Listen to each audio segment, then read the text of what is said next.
This video is presented by the EA Sports Game Changers program. What's up, YouTube?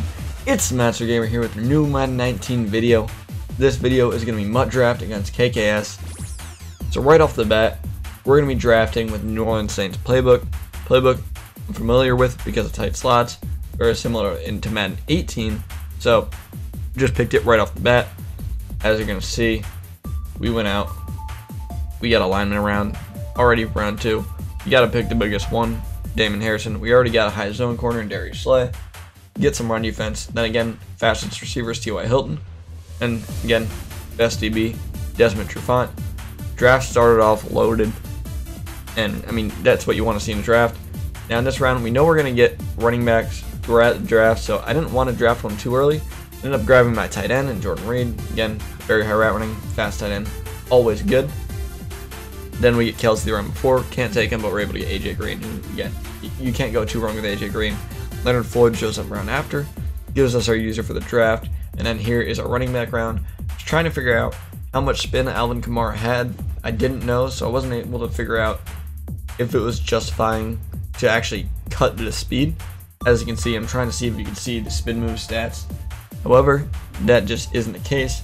Similar to how MUT Draft was in Madden 18, similar to 19, so you can't go through the full ratings on the back of the card in MUT Draft. So we end up taking the faster player, who's Todd Gurley. Then going to this round, this is not the best round, but we take the highest functioning player, and if I remember right, that's Janoris Jenkins. Yes, it is. And another lineman round, Emmanuel Sanders is good. You don't want to take him this early, because again, I already have 2 receivers. You know, with 10 rounds left, the chances of seeing another one are really high. So just took the best lineman possible at that point. At this point, was kind of annoyed that I couldn't take Gronk just because he's probably the best tight end you could draft outside of the legend round. That being said, I do have Jordan Reed. I wasn't planning on running 2 tight end much, especially in the Saints offense. So I just grabbed Jarvis Landry. And this was a tough round because obviously J.J. Watt, Richard Sherman, Deion Jones, they're all good. I ended up picking the fastest linebacker because I anticipated on running a heavy linebacker defense, which I don't remember being the case. That might have actually been a terrible pick by me just because, in retrospect, if I remember right, I should have grabbed the corner. But I could be wrong there. So, going to the final rounds, obviously missing a couple linebackers if I want to get a linebacker heavy defense. A couple GBs, again, for the back end. And right here, I got to choose between Julio after just picking a wide receiver and Luke Kuechly. Anticipating a linebacker heavy defense, I chose Luke Kuechly. And I mean, it definitely sucked not to have Julio, and in retrospect, I think I would have picked Julio.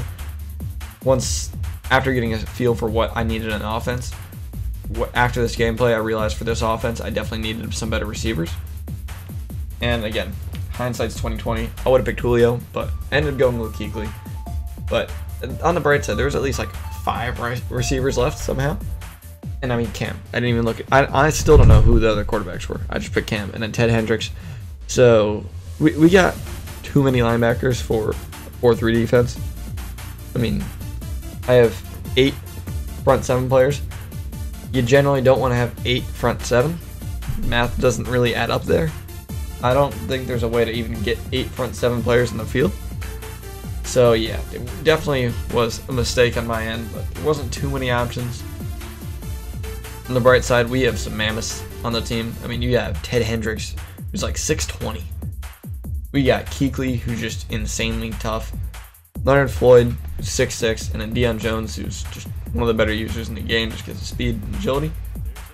Starting off, I just want to mention, we both have Patriots uniforms because I think the default favorite team was the Patriots. He's going to be on the red part of the scoreboard. I'm going to be the blue part of the scoreboard. He's running the white uniforms. I'm running the dark blue uniforms. I'm not happy that I got the Patriots uniforms. I'm just going to throw that out there. I would have preferred to never use the Patriots uniforms in my life, but that's not the situation that I found myself into. And I wasn't going to restart the game just because I was in the Patriots uniforms, also because I already drafted. And I don't think if you change your favorite team after the draft, your uniform switch until the next draft. I could be wrong, but that's how I thought it worked, and that was kind of at least why I didn't switch. Right there, I thought I was going to get more separation throwing a drag. This is actually one of those games where you realize And oh, I don't know what just happened there. But you realize that your offense can be really good, and you're able to move down the field at will. But if you don't have red zone, it doesn't matter how good that offense is, unless you're scoring touchdowns from the 50-yard mark. And that just isn't something you see in a lot of offenses. Yeah, you can get them here and there, but there's not a lot of offenses that really pack that punch to say once you get to around the 50-yard mark, any play can be a touchdown. So you really need to focus on red zone. Right there, Cam Newton's throwing stats aren't the best. He's a mobile quarterback. It's Cam Newton. So you gotta have to take that with a grain of salt. That being said, I do think Lamar Jackson had much worse throwing stats, and he didn't really miss a pass for me. I don't know why that is, but I don't know. Cam was kind of all over the place at times in this gameplay, and you'll kind of see throughout the game. What I found being my favorite play throughout this game was just mesh, attacking the sidelines deep, making him pay for it, kind of forcing his user to choose one, and that's how I was able to move him down the field best. Right here, again, as you're going to see, get to the red zone. I have no idea what to call in the red zone at this point in the year, right? I have my red zone plays, but not in this playbook. And you're going to see it throughout this game. It was rough. The one play there where I did have my dude wide open on that hitch, get sack, and that sucks, but sometimes you kind of have to live with it. Tried a high ball curl, didn't work, ended up kicking 3. He's back on offense, so we just start sending the gas. Just the entire game, send heat, send heat, send heat. Force him to punt and kick 3. That was the game plan. But yeah, for my first MUT Draft game, you're going to see right here. Look at the bait. Look at the impeccable bait coming out in punt safe in the last second, audibling to cover 2. Threw him completely off. He didn't know what to do because he snaps the ball almost immediately after. His routes were already set up to beat punt safe, and obviously I wasn't in punt safe. So we get the ball back in the red zone because of it. So again, as you're going to see, you don't have red zone, so just keep running. But then, Todd Gurley wasn't fast enough to get to the edge, so it's hard to kind of crib a run. And then right here, just barely missed it. If I cut it inside just a step sharper, that's probably a touchdown. And again, just one more time, get stopped, kick 3. This is just one of those halves where you get moving, but sometimes you got to get more than moving. But fortunately enough, we get ball at half. We have a chance to take the lead, be up a possession on them, and this, again, makes this the most important possession in the game. Generally, I like to consider the first half, or the first possession at a half, the most important, because generally, in a close game, this is a drive that separates it. Now, if I'm on defense, it's just as important, but I like to control the game through offense just because that's what I'm better at. Right here, you're going to see, hit the seams. Great play to get into red zone, and then this is where we just start calling runs again because I don't have red zone. Yeah, right there, we hit a quick pass by hitting the run.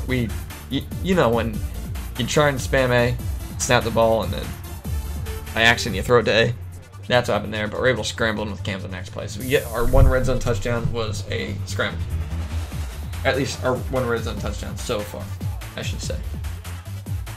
And again, he has the ball, comes out hot, throws a nice little hitch. Again, we're screaming. Let's see if we just bring the heat right here. Setting up about 13 trillion hot rounds, but it's all right. We got a guy coming off the edge, and my user is nowhere to be found. I don't really know what I was doing, but it wasn't using the one route I was supposed to use her. But, you know, Ted Hendricks runs the next play. Kind of lucky he didn't get fumbled there. I think his back was soft. I don't remember. Oh no, it was Le'Veon Bell. Never mind. But look at this. Ted Hendricks is just absolutely blowing him up. I mean, when you get those legend linebackers, that's what they do.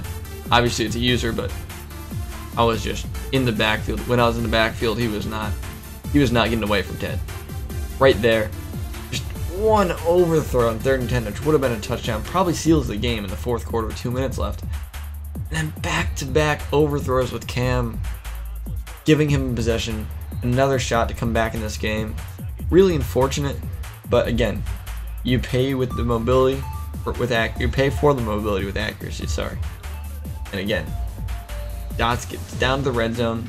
This is the most, this is so crucial to get a stop here for me. If I get a stop here, it effectively seals the game, but that's not what happens. So we have a minute 14 for a money drive. Right off the bat, again, come out and tight offset tight end, and we make a play. I don't know what I was thinking staying in bounds. I mean, I can't do that, but it is what it is. It's what happened.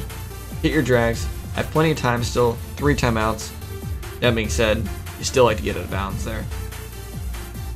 And just taking your drags, get down the field, make sure that I don't know what in the world I was doing. I was just trying to stay in bounds. I don't know what. I'm kind of crazy is what I'm realizing. But take our drags, get into pretty much manageable territory. I've thrown like 15 drags this drive. I mean, he just doesn't want to cover them, thinking I don't have enough time. That being said, as you're going to see right here, we don't have a touchdown. That's not the play I thought it was. I just realized we ended up kicking 3, going into overtime. I'm thinking of a different game right there. I thought I threw a dot. That's my fault. That's my fault. But it's okay. We got receiving the ball. Scrambling with Cam Newton. Beautifully run around the receiver to make sure he just chipped his user. That way he couldn't get hit stick and gain an extra about 10-15 yards right there. And once again, back to the drags. Drags are the good old reliables on offense. They give them to you, you take them. And drag. That's the biggest thing. He's not covering the drags. I'm just going to keep hitting the drags. Make it easy on myself. But right there, finally plays low. We go high, hit the post. And then right here, as you're going to see, we have another drag. That was an impeccable drag. We threw it, and it gained like 2 yards. It was great. But on this play, we have a wide open touchdown to the corner route, sealing the game. First MUT Draft win, Madden 18.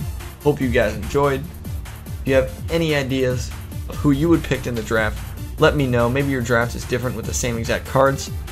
As always, it's been the Master Gamer, and I'm out.